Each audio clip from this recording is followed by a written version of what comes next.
déplacer à Sassandra est devenu depuis quelque temps un calvaire pour les habitants en cause de la dégradation des voies de la ville. Une langue autochtone disparaît toutes les 2 semaines. Pour sensibiliser à ce lourd bilan linguistique et culturel, l'UNESCO lance l'année internationale des langues autochtones. Bonsoir, bienvenue dans le 19h. Les populations de Sassandra à l'ouest d'Abidjan vivent un véritable calvaire. Elles peinent à se déplacer tant les voies de la ville sont dégradées, mais elles seront bientôt soulagées. Les travaux de bitumage qui avaient été arrêtés ont repris. Le calvaire devrait donc bientôt prendre fin, nous dit Sam Kono. Nous sommes à la gare routière du Sassandra. Il est 6h45. Le soleil a déjà étalé ses rayons sur la ville. La gare grouille de monde. Guy Pro Joël travaille dans une société de la place. Comme chaque matin de jour ouvrable, elle doit se rendre à son lieu de travail en taxi. Mais que de difficultés. Ici, le taxi communal prend 6 passagers. 2 sur le siège avant et 4 sur le siège arrière. Pas question de se plaindre. On monte derrière 4 personnes. Si tu n'es pas monté, tu vas rester. Le prochain aussi, ça sera la même chose. Il n'y a pas de sécurité, mais on fait avec. Nous, ici, on ne peut pas tout expliquer, mais c'est comme ça ici. À Sassandra, les propriétaires des rares taxis communaux qui circulent fixent les règles. Par exemple, à partir de 18h, plus question de transporter les passagers. Il faut garer et les passagers sont contraints à la marche.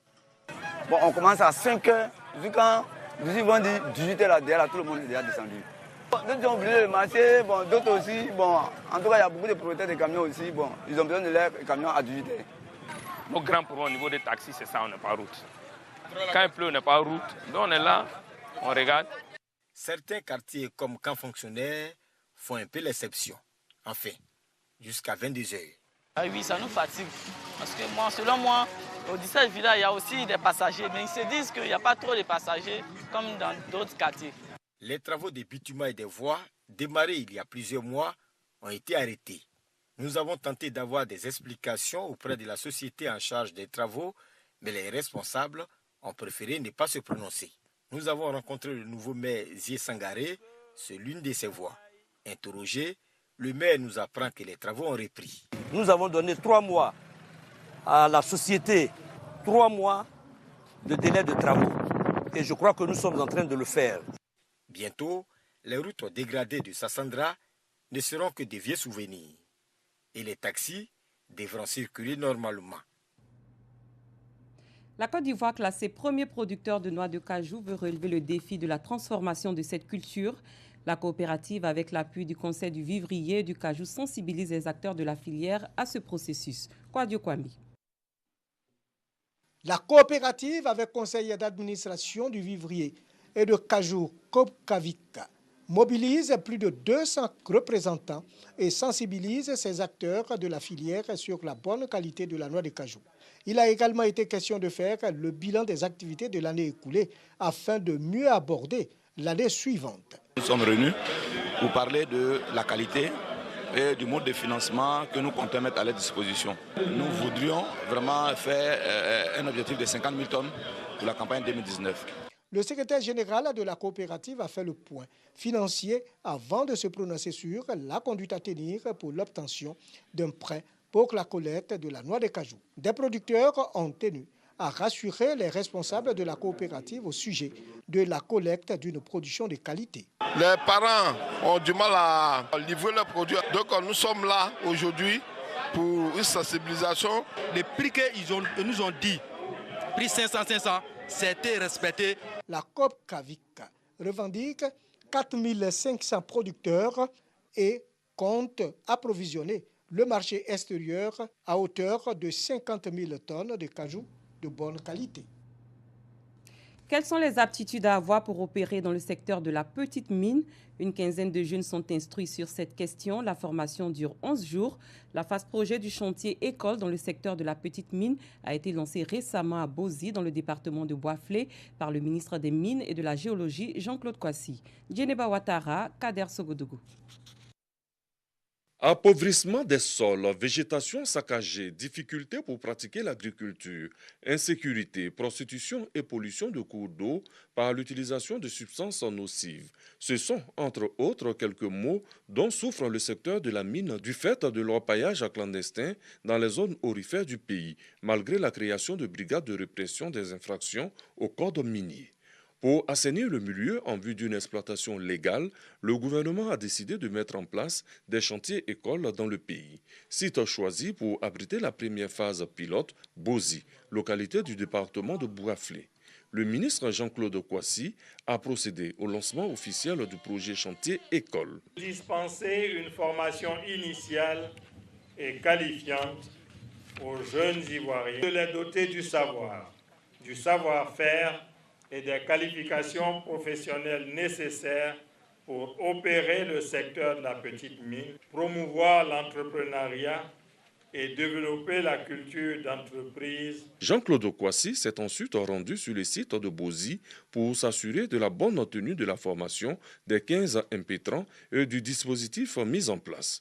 Une formation qui durera 11 semaines et va porter sur le module de l'exploitation artisanale et semi-industrielle. Cette attestation leur est donnée pour renforcer leur dossier de demande d'autorisation d'exploitation artisanale. Mais ceux qui n'ont aucun moyen pour obtenir un site, ils peuvent travailler pour quelqu'un qui a une autorisation. Ce que nous voulons, c'est que les Ivoiriens puissent s'intéresser de plus en plus et au travers de ça, que chacun soit indépendant, autonome. Autorités locales et acteurs du secteur de la petite mine entendent apporter leur appui à la réussite du projet. Cette contribution sera accentuée sur la sensibilisation, deuxièmement l'implication à tous les niveaux des artisans miniers, que ce soit semi-industriel ou artisanal. Le ministre Jean-Claude Kouassi exhorte les jeunes à s'approprier la formation et à être des modèles. Après Bouaflé, Boundiali, dans la région de la Bagoué, va abriter une autre école chantier. Ce sera dans le mois à venir. En religion, des enfants sont amenés à approfondir leur connaissance de l'islam par 2 ONG. Ils ont été mis en compétition autour de thèmes relatifs aux Écritures saintes, une compétition dénommée Maoulid des enfants. C'est la ville de San Pedro qui a accueilli la 3e édition. Sam Konon. Ils sont venus de tous les quartiers de San Pedro pour prendre part à la 3e édition de la journée dite Maoulid des enfants. Âgés de 5 à 17 ans, ces enfants se sont affrontés par groupe ou individuellement à travers des jeux de questions-réponses sur la vie du prophète Mahomet, sur le comportement du fidèle musulman en société et par la lecture du Coran.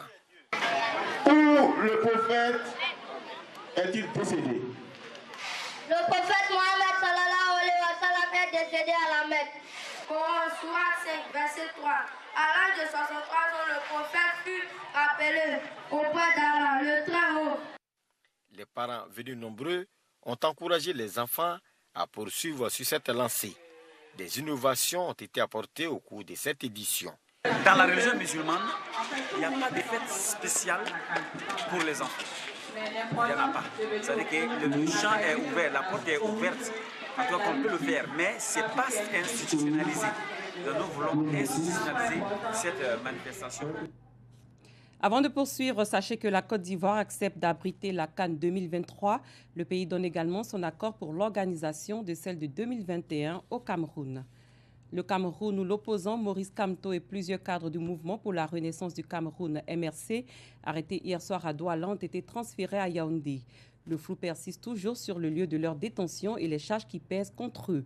L'opposition dit être indignée et, je cite, condamne fermement ces interpellations politiques injustifiées et au demeurant annoncé dont le but inavoué est de décapiter le MRC et sa coalition gagnante autour de Maurice Kamto. L'ex-candidat à la présidentielle se trouvait à Douala chez l'un de ses soutiens lorsque les forces de l'ordre sont arrivées. Selon le MRC, tous les deux ont été amenés, ainsi que l'économiste Christian Penda Ekoka et au moins 4 personnes qui se trouvaient sur place. Le parti d'opposition ajoute que plusieurs dizaines d'autres ont été arrêtés. Une autre personnalité du parti, Alain Foguet, est détenue depuis ce lundi soir. Au moins 2 personnes ont été tuées et 5 blessées dans un attentat à la voiture piégée à Mogadiscio, près du ministère somalien du pétrole. L'attentat a été revendiqué par les islamistes somaliens Shebab, affiliés à Al-Qaïda. Le véhicule était garé dans une station-service située devant le ministère. L'explosion très forte n'a pas provoqué d'incendie qui aurait détruit la station-service. Chassés de Mogadiscio en 2011, les Shebab ont ensuite perdu l'essentiel de leur bastion. Mais ils contrôlent toujours de vastes zones rurales d'où ils mènent des opérations de guérilla et des attentats suicides, y compris dans la capitale, contre des objectifs gouvernementaux, sécuritaires ou civils. Ils ont juré la perte du gouvernement somalien, soutenu par la communauté internationale et par les 20 000 hommes de la force de l'Union africaine en Somalie. Les manifestants pro- et anti-Brexit présents devant le Parlement britannique réagissent à la proposition de la Première ministre. Elle consiste à rouvrir les négociations avec l'Union européenne pour trouver un accord de retrait soutenu par une majorité de députés. Theresa May veut retourner à Bruxelles car elle pense pouvoir rouvrir l'accord de retrait pour obtenir une modification juridiquement contraignante de la clause de backstop. C'est ce que réclamaient depuis des mois les Brexiters et le petit parti nord-irlandais DUP qui du coup ont annoncé qu'ils voteraient en faveur de l'amendement du conservateur Graham Brady soumis au vote ce soir. Cet amendement demande de remplacer la clause de sauvegarde censée empêcher le retour d'une frontière physique sur l'île d'Irlande par des mécanismes alternatifs sans toutefois préciser ce que ces mécanismes pourraient être. La proposition est soutenue par le gouvernement car elle permettrait à Theresa May de montrer à l'Union européenne que si le backstop était supprimé, alors le Parlement voterait en faveur d'un accord de retrait modifié. On estime qu'une langue autochtone disparaît toutes les 2 semaines. La conserver, c'est préserver l'identité et la culture de tout un peuple. 2019 est l'année internationale des langues autochtones selon l'UNESCO. Clément Beaucoup. L'UNESCO lance l'année internationale des langues autochtones. Sur les 7600 langues qui aujourd'hui sont encore présentes, il y en a plus de 2300 qui sont en danger ou en voie de disparition. On parle de toutes les 2 semaines, il y a une langue autochtone qui disparaît. Quand on voit que les publications scientifiques sont à 95% en anglais, ça a des conséquences sur la production du savoir, sur la diffusion du savoir. Quand la population vit de plus en plus dans les grandes villes, il y a une perte aussi de cette diversité qui va avec la relation à la nature et à la terre. Et donc tout un tas de facteurs qui poussent à la disparition des langues et contre lesquels il faut se mobiliser. C'est important de parler cette langue car c'est une langue qui meurt. Et nous voulons que davantage de personnes la parlent afin qu'elle ne disparaisse pas.